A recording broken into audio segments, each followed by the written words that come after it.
Social awkwardness in men is often misunderstood as a simple personality quirk, something harmless, even endearing. In reality, it can be a deeply isolating experience that intersects with cultural expectations, identity, and mental health in ways that are rarely discussed openly. At its core, social awkwardness refers to difficulty navigating everyday interactions, reading social cues, maintaining conversations, interpreting tone, or responding appropriately in group settings. For many men, these challenges are not just occasional missteps, but persistent patterns that shape how they see themselves and how others respond to them. Let's get into it. A key factor that intensifies this experience is the way masculinity is socially defined.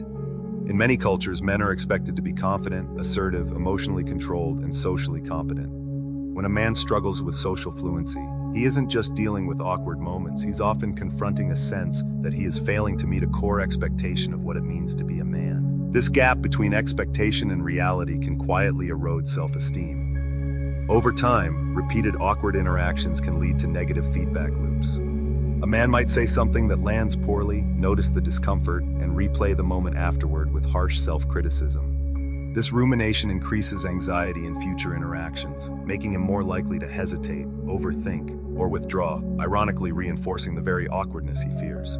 What begins as a social difficulty can evolve into chronic social anxiety. Isolation is another major consequence. Social awkwardness can make forming and maintaining friendships more difficult, especially in environments where bonding relies on quick humor, shared banter, or unspoken norms. Men, in particular, are statistically less likely to maintain emotionally expressive friendships, so when social barriers exist, they may end up with very limited support networks. Loneliness, in this context, is not just about being alone. It's about feeling unable to connect even when opportunities exist. This isolation has clear mental health implications. Research consistently links loneliness and social disconnection to depression, anxiety, and increased stress. For socially awkward men, there is often an additional layer of shame, the belief that their struggles are personal failures rather than understandable challenges. Because many men are also socialized to avoid vulnerability or emotional expression, they may be less likely to seek help, talk about their experiences, or even recognize the extent of their distress. There's also a risk of misinterpretation by others. Social awkwardness can be perceived as disinterest, arrogance, or even hostility. A quiet or withdrawn man may be labeled as aloof. Someone who struggles with eye contact or timing might be seen as odd. These misunderstandings can lead to social rejection, which reinforces the individual's belief that they don't belong, deepening both anxiety and depressive symptoms.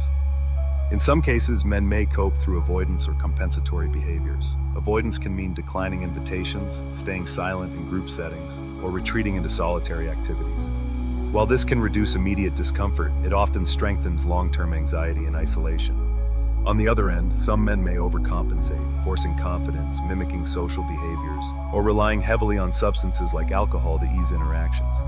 These strategies can provide short-term relief but often come with their own risks. It's also important to recognize that social awkwardness is not always just a personality trait. It can be connected to underlying conditions such as social anxiety disorder, depression, or neurodevelopmental differences like autism spectrum conditions. Without awareness or support, men may spend years blaming themselves for difficulties that have identifiable and manageable causes. Despite these challenges, there are constructive ways forward. Social skills are not fixed traits. They can be learned, practiced, and refined over time. Gradual exposure to social situations, cognitive behavioral strategies to challenge negative thought patterns, and environments that allow for low-pressure interaction can all make a meaningful difference. Equally important is reshaping the internal narrative, moving from self-criticism to self-understanding. On a broader level, addressing this issue requires cultural change. Expanding the definition of masculinity to include vulnerability, emotional openness, and social imperfection can reduce the pressure many men feel to perform socially.